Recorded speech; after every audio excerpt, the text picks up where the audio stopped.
الذين قالوا ربنا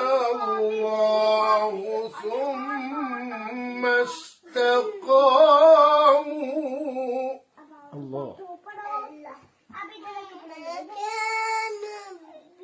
ثم استقاموا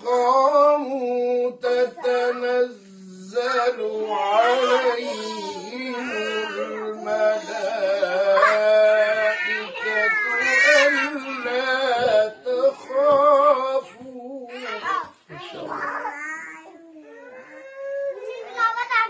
ألا تخافوا